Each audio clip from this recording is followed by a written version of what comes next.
Torque is every bit as important as the other headline figures you'll come across, such as horsepower, MPG, and top speeds. The high profile of torque wasn't always a given, though look back at car ads of the 1980s and you'll find it's hardly ever mentioned.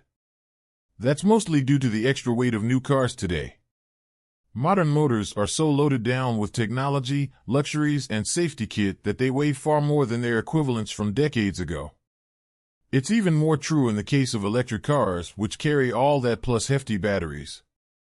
All this weight means that modern cars need more force, or torque, to get them moving. Torque is defined as the engine's rotational force. You may notice that torque, like horsepower, is always expressed at a certain engine speed. For example, a Ford Fiesta EcoBoost develops peak torque between 1,400 to 4,000 RPM. Generally speaking, a car will feel more responsive when peak torque is developed low down in the rev range, but plenty of people enjoy highly strung engines that need to be revved hard before they develop peak torque. Torque becomes more important as vehicles get larger and heavier. A tiny city car can easily cruise along with very little torque, whereas a big SUV or panel van requires a lot to get it moving, especially with a full load on board. This is why larger cars and commercial vehicles have tended to be fitted with diesel engines. Diesels offer more torque at lower revs than petrol engines. Electric cars are actually blessed with more muscular torque outputs than petrols or diesels.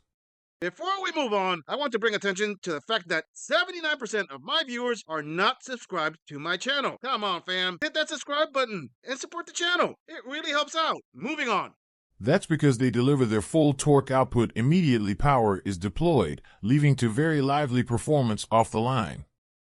In simple terms, the definition of torque is the engine's rotational force.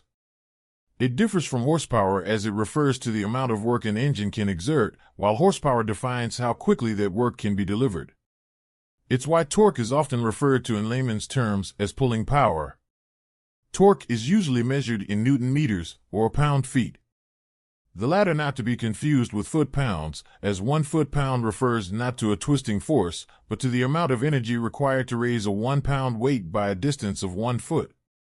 Specifically, torque actually measures the amount of force required to twist an object, for example when tightening the lid on a fizzy pop bottle, a wheel nut, or cylinder head bolt. Or in the case of an engine, it measures how much twisting force is available at the crankshaft at any given engine revs. In a car, power is a measure of how quickly an engine can exert that same torque over time, so the more that you have, the faster you can accelerate. 1 horsepower is a totally arbitrary unit, famously dreamed up by engineer James Watt.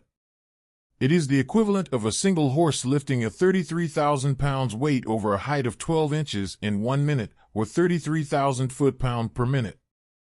The metric equivalent equals 4,500 kilogram meters per minute, or 0.97 horsepower.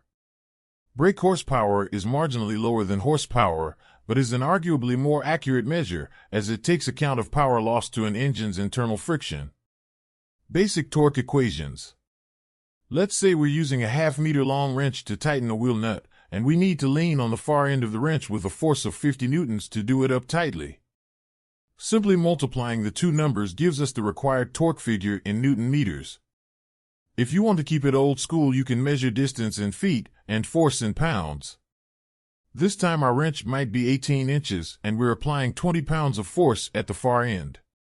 If an engine produces 500 Newton meters of torque, we can use a similar visualization in reverse to help understand the forces involved. To stop such an engine from turning would require a 1-meter-long spanner attached to the crankshaft, with a 500 Newton force applied at the other end. As 1 kilogram exerts a force of roughly 9.8 newtons in Earth's gravity, this means you'd need a 50 kilograms jockey to stand on the end.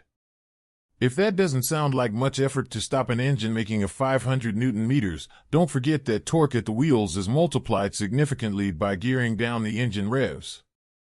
So the jockey might stop the engine, but he couldn't stop the car.